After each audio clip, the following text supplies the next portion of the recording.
Okay, so I have a quick minute to chat NAR Lawsuit before my meeting, and I'm looking for my water bottle, but I can't find it. But anyways, so here's, this is my thought. And if you don't know what the NAR Lawsuit is, just search it in the TikTok bar, and so many realtors will go over it. I'm not going to do that on this one. But what is going to be happening and how it affects realtors here in Oregon anyway, in Washington, is the MLS is no longer allowed to promise a buyer's agent commission from the seller. In the MLS system that the realtors use, basically it would say, hey, anybody who brings me a buyer for my seller, I will pay you a certain percentage to do so.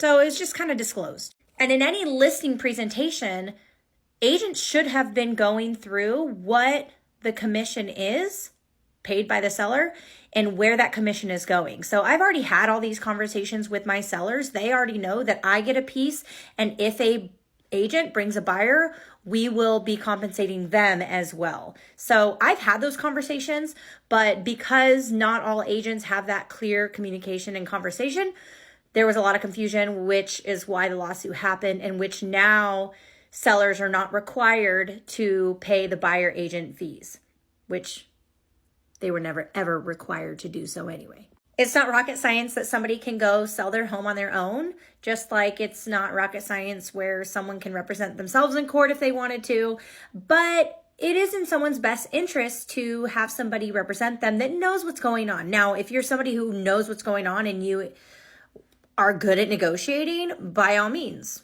you don't need a realtor. And some people are like that, and the realtors are better off without working for those people. But in this case, I don't think this is going to change crazy amounts. And now buyers agents are working with their buyers and letting them know that, hey, you as the buyer are now responsible for paying me. So this just adds a little fun to the mix. I think this could mean a lot of things for buyer's agents. I think buyer's agents are going to have to get a little creative. They're going to have to double down on their negotiation skills. And all that means is really understanding your value and really understanding what your clients need from you and what that cost is.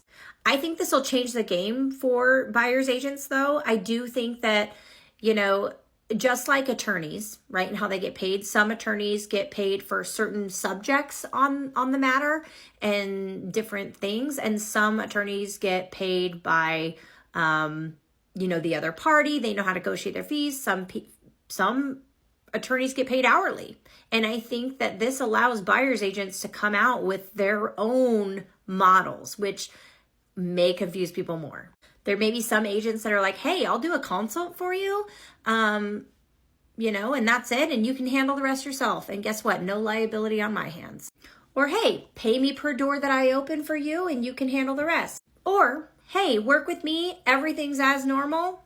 I'm going to negotiate my fees. And if I don't, I'm screwed. Or, hey, I just am a flat fee broker. I think the hardest part now for agents is the quality control. There's going to be so many agents doing so many different things. It's not going to be a one size fits all. So buyers are going to get to choose who they want to work with. And it's going to be an array of different options. And because of those different options, I don't think agents are going to be able to say, hey, this is my fee, pay me up front, whether you buy something or not. Because there's still going to be those realtors that say, hey, you don't owe me anything unless you get under contract. But the industry's always changed, so this is not a abnormal thing to change. I think, people who can't afford a home are going to have a harder time paying for representation, which I feel like they might start some regulations on that. But you know how long it can take before that happens. I mean, there was a reason it was how it is now, and with times changing, there's reason for the change also. I would actually love to hear from buyers how they would like it to be, and from sellers how they think it would be, because the sellers are going to have to be buyers also. So instead of screaming, problems, like, somebody put some solutions in the comments. What are y'all thinking? What are y'all doing?